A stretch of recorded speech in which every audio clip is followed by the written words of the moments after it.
How's it going, everyone? Ben here from Augment Guitars, and today we're going to be assembling and shielding the Tele Partscaster build. So without further ado, let's get into it.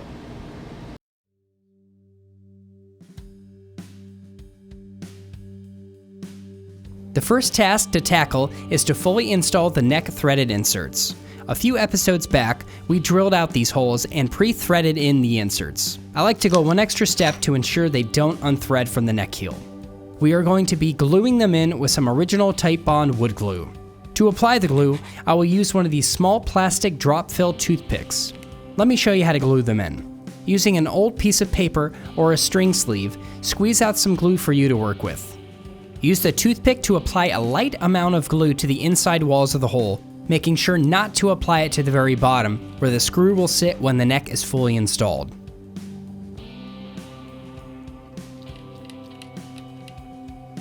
Using an Allen wrench, reinstall the threaded insert.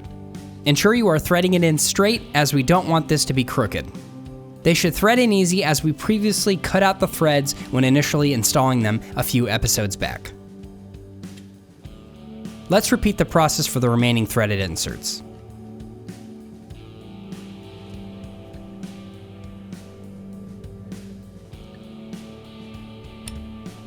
Be sure to clean up any glue squeeze out and clean off the inner threads if you accidentally get glue on them. Now that they are installed, let them sit for around 24 hours for the glue to cure. Off camera, I drilled out a hole for the bridge ground. I accidentally didn't record this, but I used a 12-inch long, 1/8-inch drill bit to drill this out. We will use a piece of wire to ground the bridge, but more on this in the next episode when we tackle the wiring.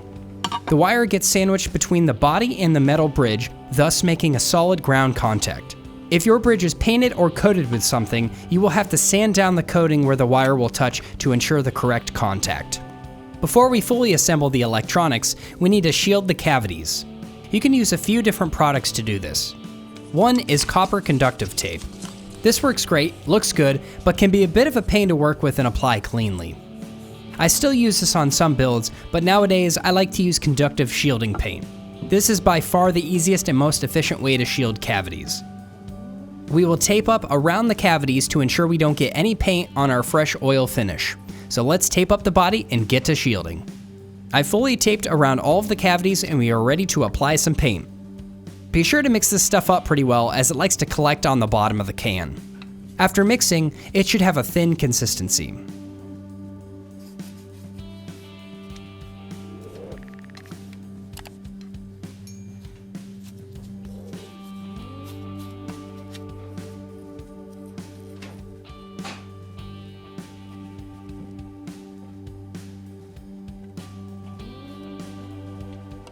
We will apply 3 coats of paint around a day or so apart. To connect the shielding to our ground, I like to use these small ground lugs with a small screw. If you are using the tape, you can just fold a piece over where the tele control plate will touch the body, usually by the plate screw hole. You can also paint along the same area, but I feel the connection isn't as strong or reliable, so I use these lugs. You can apply some paint to these as well for a stronger connection. While we wait for the conductive paint to dry, let's tackle some other assembly tasks. We can now drill out the holes and install our Hipshot locking tuners. To do this, I like to use a little trick I came up with to make this job easier. In some Hipshot tuner packages, they include these plates for their UMP system. This allows you to install the tuners without drilling any holes. The only downside to this is that you can see the plate from the back of the headstock, which really isn't that aesthetically pleasing. What I like to do is install the UMP plates with the tuners, mark, drill the holes, and then use the UMP plates as a template for future builds. You can see I have a set for a few different Hipshot tuner types. Let me show you how I made the template. First, we want to install the tuners with the UMP plate.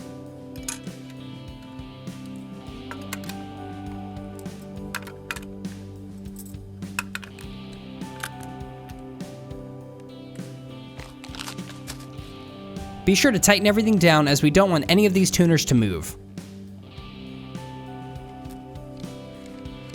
We will then use a hole punch to make an indent into the plate. This isn't required, but it helps to initially guide the bit when we drill it out.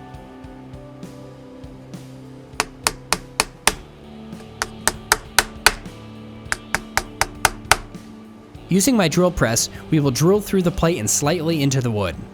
Once you're through the plate and slightly into the wood, stop as we don't want to accidentally drill too deep. Use a depth stop if you must. You also don't need to do this on a drill press. You can use a hand drill to drill out these holes. Just make sure you are drilling them straight.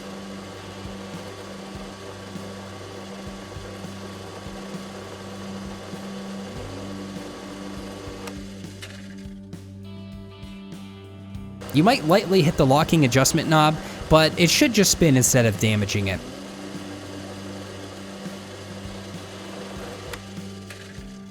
After drilling through the plate, we mark the hole positions for the mounting screws. All we must do now is deepen them to match the screw depth. Using the painter's tape method, I set the depth stop to be the length of the screw.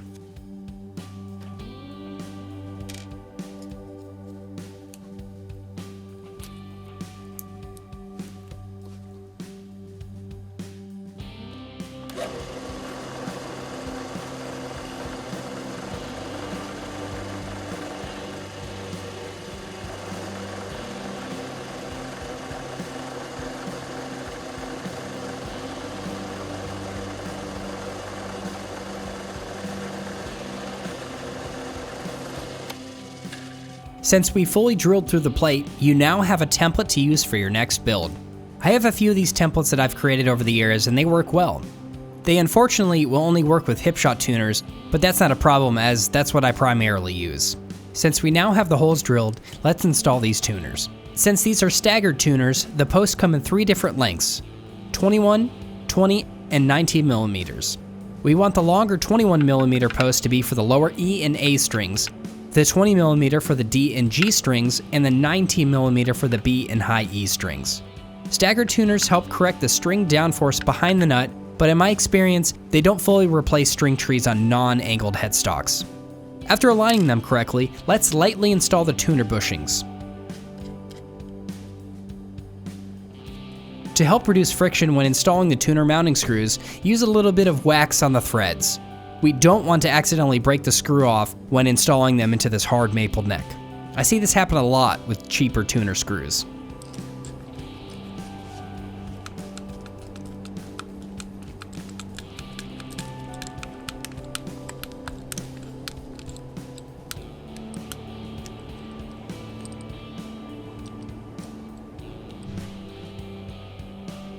Since the screws are now installed, we can fully tighten the tuner bushings. Just snug these up. One of the tuning keys moved a bit after tightening up the bushings, so let's use a straight edge to make sure they are all aligned correctly. This happened because the original tuner holes that were drilled by the seller were a bit too large. They're a bit above 10 millimeters. Now that the tuners are installed, let's tackle some smaller jobs. Up next are the strap buttons. I used the same wax technique on the threads to reduce friction when installing the screws. These holes were already pre-drilled when I got the body.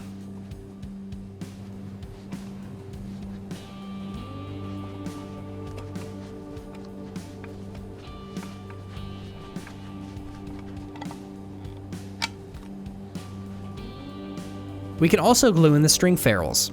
As mentioned in a previous episode, the holes I drilled were a bit big for these string ferrules. They fit in nicely, but some of them don't stay in on their own. We're going to be using some medium CA glue to lightly hold them in. You can also use wood glue for this, but if I ever need to pop them out, I can easily do it as they are only held in with a little bit of CA glue.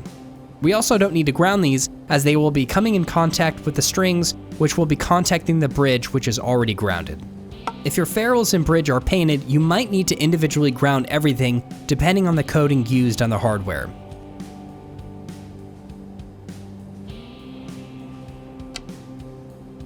I use an old metal credit card to ensure they are all pushed down and level with each other. Let's give the glue a few hours to cure before continuing on. After letting the paint and glue dry for a few days, we are ready to start installing the electronics, pickguard, and bridge. We will start installing the neck pickup into the pickguard. To mount the pickup, we will be using the supplied screws and rubber tubing. Install the screws and tubing first and then mount the pickup so the wire is pointing towards the bridge.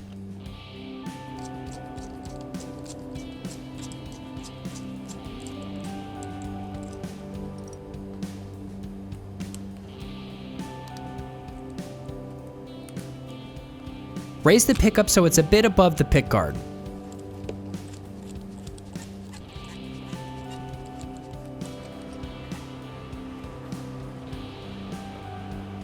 To fish the wire through, wrap a small amount of painter's tape on the open leads. This will help them from bunching up in the access holes. Fish it all the way through to the control cavity.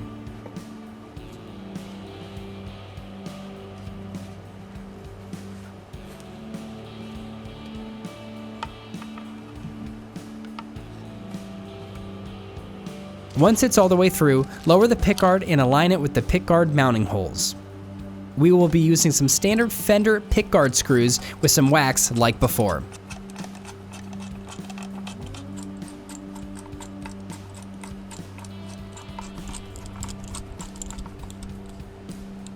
Let's install the bridge and the humbucker pickup. For the bridge, we will be using traditional pickup springs and screws. These screws are a bit too long for this application, so let's trim them down a bit using some wire cutters.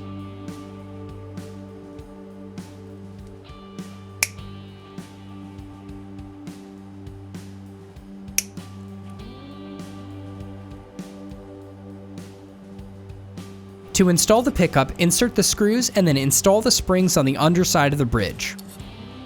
These screws can be a bit of a pain to get started, but try and compress the spring and align the screw to the hole.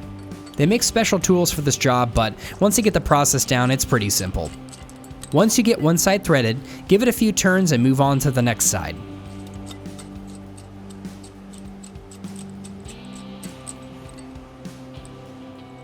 After both sides are threaded, raise the pickup up a bit. One extra step I like to do is install some dense foam under the pickup. This gives the pickup a bit more stiffness and helps keep it from rocking front and backwards too much. You can use these dense foam blocks from StewMac, or just use some dense foam insulation you can purchase from any hardware store and some double stick tape to mount it. The StewMac blocks were not tall enough, so I went with the foam insulation instead. Before we install the bridge, let's install the bridge ground wire. I am using a solid core wire for this, and I am making sure it lays on top of the surface so the bridge can compress it down and hold it. Let's fish the bridge pickup wire through and align the bridge.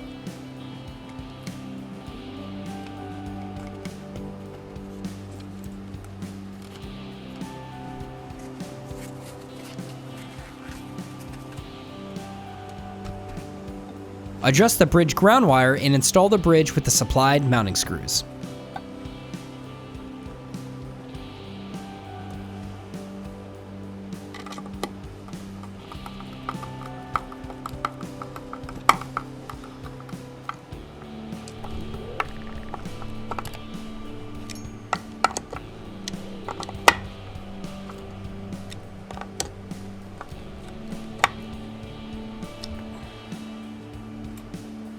Now that the electronics, pickguard, and bridge are installed, the next step is to finally attach the neck.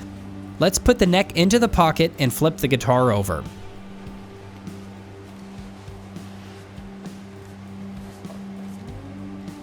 We will be using a traditional Fender mounting plate and the threaded insert machine screws to attach the neck. Insert and lightly thread each screw to ensure everything is lined correctly. In a crisscross pattern, tighten down all of the mounting screws.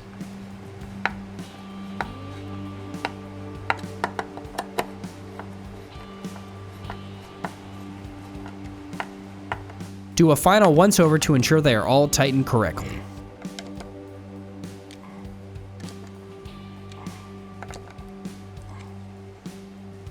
The neck is attached and the guitar is finally taking shape.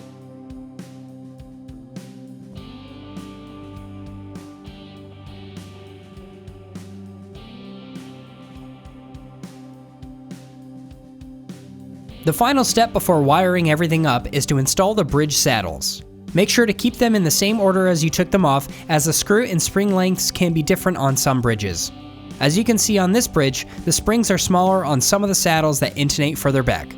The saddles are fully installed and looking great. And that just about wraps up this episode. There's only a few things left to do on this build and then it's done. I can't wait to finish it. If you enjoyed the video, consider giving it a like and subscribe to the Augment Guitars YouTube channel. There's more videos coming. In the next episode, we're going to be completing all of the wiring and then getting it ready for a setup. So thanks for watching, and I'll see you next time.